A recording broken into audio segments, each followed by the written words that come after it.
o companie de profil, o companie care aduce la cel mai înalt nivel ultimele cercetări și descoperiri în materie de nutriție. Tot mai multe companii se bat pe acest filon, iar ei s-au diferențiat prin calitate, inovație și ce au adus ca plus valoare pentru noi. În primul rând, au un plan de marketing foarte generos, iar cei care doriți să începeți să vă dezvoltați o afacere sau să aveți o sursă de venit, sau a doua, sau a cincea, sau a 10-a sursă de venit, acum este momentul. Așa că oamenii cu care vorbiți, mențineți legătura cu ei, păstrați informații, spuneți că oricând să revină, vor să revină în acest proiect pe voi, să vă caute voi să fiți acea persoană cu care să ia legătura. Pentru că altfel, oameni valoroși pot ajunge în echipele altora, așa cum am înțeles și în această seară, că Radu mi-a fost abordat, dar el a ales pe altcineva. Bun. Ce avem noi aici? În primul rând, este foarte important pe cât vindem o oră din viața noastră. Pe cât putem să o vindem, pe 5 lei, pe 10 lei, pe 100 de euro sau chiar pe 1000. De asta alegeți să faceți ceva astăzi și să câștigați pe termen lung. Sunt două categorii de oameni. Unii care construiesc rețele și alții care fac parte din ele.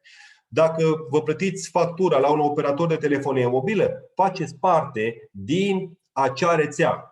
Dacă mergeți la o benzinărie și faceți plinul la mașină, faceți parte din acea rețea. Dacă mergeți la un hipermarket să faceți cumpărăturile, faceți parte din acea rețea de hipermarketuri. Așa că putem astăzi să începem să construim propria noastră rețea de persoane fizice cu agenți economici împreună, nu doar în România, ci la nivel internațional, cu produse consumabile, produse absolut necesare în viața de zi cu zi și putem să construim o afacere mare, o afacere sustenabilă, o afacere pe un șasiu foarte bun, pentru că e important să ai o infrastructură la un business. Pentru că acea afacere va avea viață lungă. Din moment ce decizi să te alături în acest proiect, și chiar îți recomand să o faci în această seară, fiind luna cadourilor, să vă faceți cadou această afacere, această oportunitate și să cereți informații suplimentare la persoana care v-a invitat în această seară. În primul rând sunt trei categorii de clienți. Prima categorie sunt cei care cumpără produsele și vor să se bucure de beneficiile lor. A doua categorie sunt oameni care aleg să cumpere produse într-un mod inteligent din propriul lor magazin online și au discount de la prima achiziție. Și a treia categorie de clienți care de la a doua cumpărătură au un discount mai mare. Compania vă fidelizează și vă oferă opțiunea să câștigați bani în colaborare cu DoLife. Avem listă de prețuri, preț de client, preț de primă comandă și preț de club member și mai ales punctajul la produse, pentru că fiecare produs are un număr de puncte. Punctele se cumulează și se transformă în bani, atât din comenzi personale, cât și din comenzile grupului sau clubului de cumpărători sau distribuitori. Mai departe, sunt mai multe tipuri de acces. Ca și simplu consumator poți să o faci și cu 250 de puncte, dar nu-ți recomand dacă vrei să faci business-ul, ci dacă vrei să faci business, gândește-l mare. Poți începe cu minim 500 de puncte, dar în funcție de achiziția din start, și asta aici consultă-te cu cel care te-a invitat în acest business, clar că vei avea niște avantaje net superioare și ca și într-o afacere. Depinde de capitalul cu care vrei să pornești în business. De asta eu vă recomand să faceți în funcție de posibilitățile dumneavoastră. Întrebați ce înseamnă triunghiul de aur. Este magnific, este cel mai bun start și într-un mod profesionist dacă îți permiți să faci în felul ăsta. Mai departe, din moment ce tu te-ai înscris, intri într-un program de loialitate a companiei, te vei bucura în fiecare lună, pentru fiecare comandă, tu vei primi suplimentar un produs cadou din partea companiei și în a patra lună primești un kit de zi și noapte. De fiecare dată în a patra lună vei primi un kit de zi și noapte. Practic, ce vreau să subliniez aici? Noi suntem constructori de rețea. Scopul nostru este ca să ne mărim echipa, să dezvoltăm la un nivel mare. Compania pe cealaltă parte vine și ne fidelizează grupul nostru de consumatori sau distribuitori. Și aici, practic, este parteneriat. De asta este ușor pentru cei care înțeleg că nu poți să faci business de unul singur, ci trebuie să ai suport din partea companiei. Iar unul din aceste suporturi este tocmai fidelizarea care o face pentru cei care noi îi avem în business-ul nostru. Mai departe, deci într-un an de zile primiți produse la preț de distribuitor de 387 de euro, la preț de client valorează peste 600 de euro. Și nu uitați să aveți comandă în fiecare lună. De ce? Pentru că dacă într-o lună nu faceți comandă, la prima comandă nu primiți produsul cadou, numai de la doua. De asta foarte mulți își mențin comanda lunară. Și este foarte bine pentru că sunt produse consumabile, oferim cadouri, consumăm în familie și atunci se simt. Și pentru cei care merg doar pe consum există program de fidelizare. Acum vorbim de bani. Sunt mai multe tipuri de câștig. Ca oriunde, primul câștig este din vânzare. Cei care se simt foarte confortabil să facă vânzare pot să câștige bani și din vânzare. Eu nu sunt focusat pe vânzare pentru că din vânzare sunt limitat și nu vreau la câștig și nu vreau să creez dependență de mine la cei care am în echipa mea sau în portofoliul meu de prieteni sau clienți. Le dau opțiunea să-și cumpere ei produse direct de la companie și compania să-i fidelizeze, compania să le livreze produsul.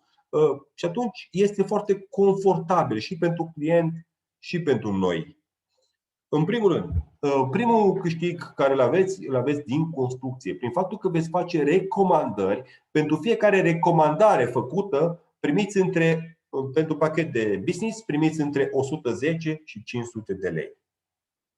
Faceți 7 recomandări într-o lună, aveți 7 comisioane. Câștig instant între 110 și 500 de lei în funcție de achiziția persoane pe care voi faceți recomandare.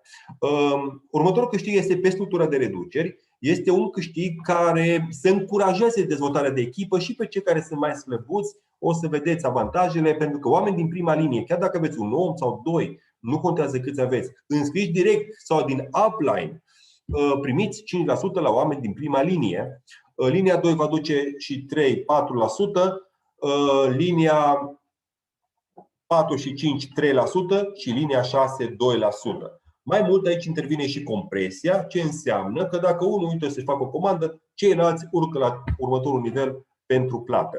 Vă dau un exemplu, dacă construiți un grup de consumatori și nimeni nu mai face recomandări, doar consumă și consumă în fiecare lună, acest grup, în 6 nivele completat, va aduce un venit pasiv de 3200 de euro în cazul în care decid că își fac comandă de 500 de puncte. În realitate este mult mai mult și pot să confirm asta. Și acum vorbim despre carieră. Aici, când vorbim de câștig din planul de carieră, cu primele 3 persoane în prima linie care au achiziție de 500 de puncte și eu personal să am 500 de puncte, sunt calificat în primul nivel, unde la primul nivel particip la 1,5% din cifra globală a companiei, care se împarte la numărul de persoane calificate în prima treaptă.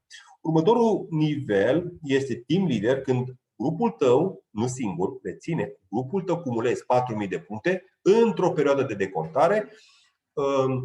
Aici ai bifat junior team leader, unde din nou particip la 1,5% din cifra globală a companiei, care se împarte la numărul de persoane care sunt junior team leader.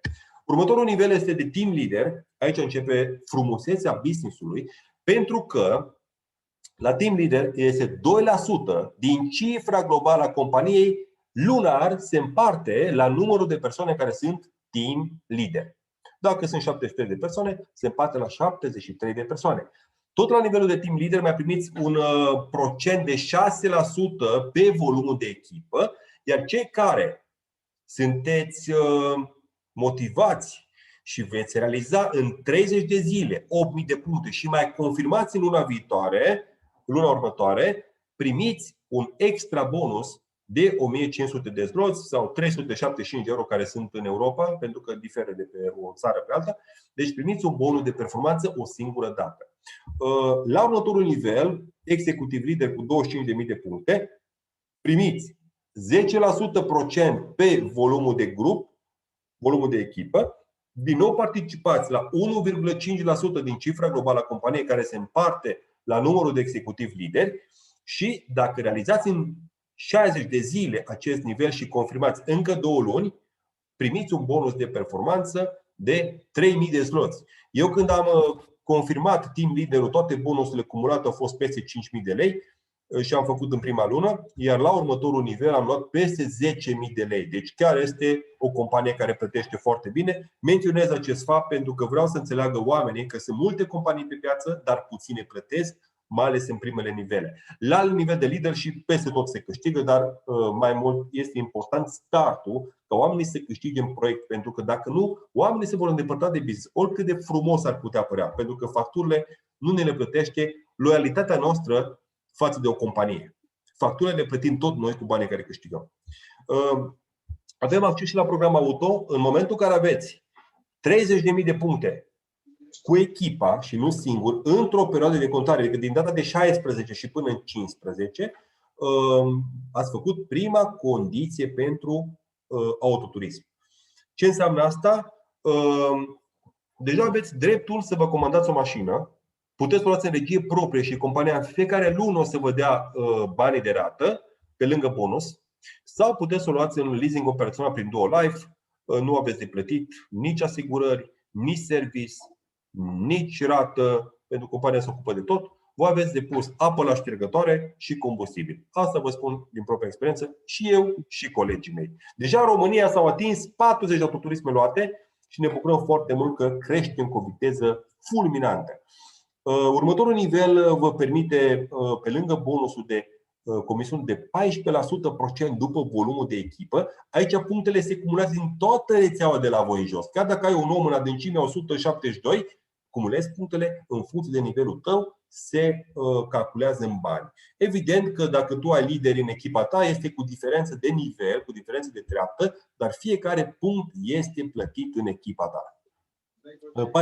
14% și acolo te califici și la călătorie. Chiar o colegă de-a noastră azi a primit mail că este calificată la vacanță și mă bucur foarte mult. Senior manager, când ai atins și este ușor de atins acest nivel, pare la început greu, dar să știți că e ușor. Vreau să vă spun că acolo veți primi 17% pe volumul de grup. Mai departe, la următorul nivel, regional director, acolo aveți afacere mare. Ce mă fascinează pe mine cu privire la acest business este faptul că foarte mulți antreprenori au înțeles acest business și pun afacerile lor pe locul 2 și se ocupă full-time de acest business, pentru că mulți deja câștigă 5-10.000 de euro pe lună și fără stresul care l-ai într-o afacere clasică. La nivel de regional director, acolo primești 20% pe volumul de grup, plus că mai primești o vacanță tot pentru 2 persoane într-un loc exotic. Anul viitor va fi în Republica Dominicană și cea pentru regional manager în Turcia. Iar acolo se mai deschide încă un bonus care este pentru cei care formează directori. Deci merită să formați cât mai mulți directori regionali. Pentru că primiți un matching bonus de generație de 30% la generația 1. O să-l spun un pic ce înseamnă asta în următoarele slide-uri. Iar la național director urcați la 22,5% pe volum. Sunt 3 persoane calificate în România. Și la următorul nivel, internațional director, am calculat doar procentul din cifra globală a companiei, este undeva între 12 și 15.000 de euro pe lună, plus celelalte bonusuri undeva la 30.000 de euro pe lună se câștigă la internațional director. La național director undeva între 7.500 și 10.000 de euro pe lună. Bun. Cu 2 linii care le construiești, poți să mergi până în general director. Și de la viceprezident, acolo trebuie să ai 5 directori calificați. Nu este greu pentru că nivelul cel mai mare îl atingi dacă tu califici 9 directori. Mi se pare foarte ușor. Sunt companii care cer 25 sau 30, nu mai contează cât. Noi avem un vis măreț și o să-l ducem și o să-l împlinim exact cum ne propunem. Vreau să vă arăt acele bonusuri de start rapid pentru cei care sunt motivați de performanță.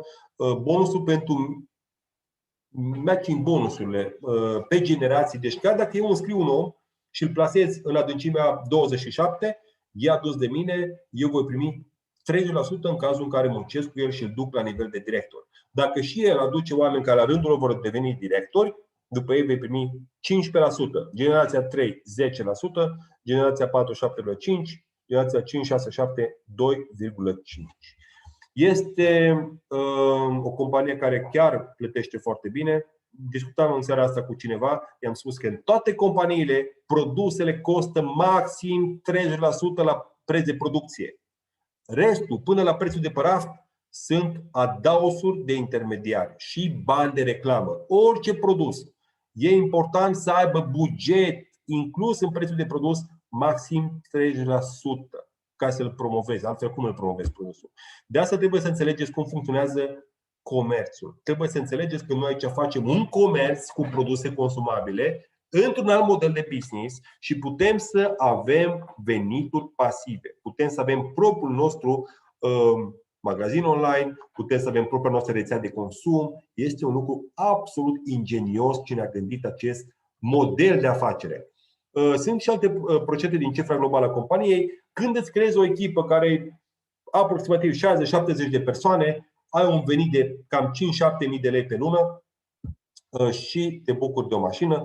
La peste 100 de persoane deja, acum depinde cum ai echipa construită, pe 2-3 linii, deja poți să te bucuri de 7-10 mii de lei pe lună, vacanțe și mașină. Cu cât crești în nivel, ai buget din ce în ce mai mare pentru autoturism. Avem și perioada de grație. E un lucru fantastic ăsta, să știți, pentru că sunt companii care nu întâlnesc așa ceva.